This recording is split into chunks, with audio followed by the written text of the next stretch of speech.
Hello, everybody. Welcome to Clever Investments. Today, let's discuss how to report tax if you are using Shortbox to borrow money. We talked about Shortbox in many videos, and you can check this playlist for the past videos. With Shortbox, you can borrow money with very low interest rate, and all the interests are actually capital loss. This means you need to report the capital loss on your tax return to get the tax benefit. And for Shortbox, you have to use European style options such as SPX to avoid the risk of early exercises. All European style options are called Section 1256 contracts. So these contracts are special. They have special tax rules. So for example, all the capital gain or capital losses are split between long term and short term, where 60% is long term and 40% is short term. That means no matter you hold the box or Section 1256 contracts for a few minutes or for a few years, you always get 60% long-term and 40% short-term capital gain or loss. And there is no wash sale rules. So you can buy and sell, and never worry about the 30-day wash sale rules that we talked about when we did tax harvesting. And another rule is mark to market. So what does mark to market mean? It means at the end of the tax year, for example, if it's tax year 2024, on the last trading day of 2024, the close price of your box would be the price that will be used to calculate your capital gain or loss. So basically, looks like you are closing your Section 1256 contracts on that day using the close price and check what's the capital gain or loss. And then those gonna be reported to you on your tax form. And for our purpose, Shortbox always lose money because when we borrow money, we always pay interest.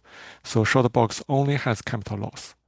And for this capital loss, following the tax rules, it first cancel all your capital gains that you have on that year. And then if you still have more capital losses, it can deduct your regular income up to 3,000 a year, which means you can reduce your regular tax because your regular income would be reduced by up to 3,000. And finally, if you still have capital loss left, then it will be carried over to future years. In future years, if you don't have capital gain, then every year it will deduct 3,000 regular income until it's all gone. But if you have a capital gain in 1 year, then the capital loss can cancel out the capital gain. So capital loss is a very good thing that can reduce your tax in the coming years.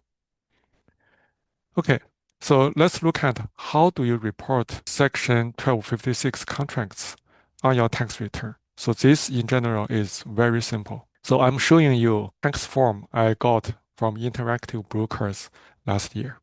And you can see that on the top right, it said it's a worksheet for 1256 contracts. And then this is a portfolio margin account. And if you are using Shortbox, you better use portfolio margin. Otherwise, you cannot borrow money from it. And on the left, you can see a bunch of SPX with expiration day, the strike price, whether it's call or put. C means call, P means put. And on the very right column, there is a total profit and loss. So if you add them up, you almost always get a loss because this loss represents the interest you're paying for borrowing money. And at the end of the form, which I didn't show on the screen, there is a total amount of capital loss you have. Okay, so now you have this number, and you need to go to your tax software to report the tax. For me, I use TurboTax, and if you're using other tax software, the steps should be similar. So you go to the personal income part and find the contracts and strandals. So contracts and strandals means Section 1256 contracts. So you click Start, and it asks you whether you have any Section 1256 contracts. You select Yes. So now you can see what they are. Now for our purpose, you pick the net Section 1256 contracts loss election. And then you click continue. You pick this Section 1256 contracts marked to market because that's how its tax is calculated. And now it asks you to input the summary. So you click Add, and you only need to report the totals from each broker. So for me, all my short boxes are on the interactive brokers. So I only need to input a single number. If you have multiple brokers with short box, you need to do this multiple times. So you click that and you pick who owns the account. Is it yourself or your wife or husband? And for the special handling, we don't have any special handling. And finally, you pick the total losses. You put it into this box, the total losses. So this is all the steps you need to input your short box capital loss into your tax software. And then the software will handle the rest.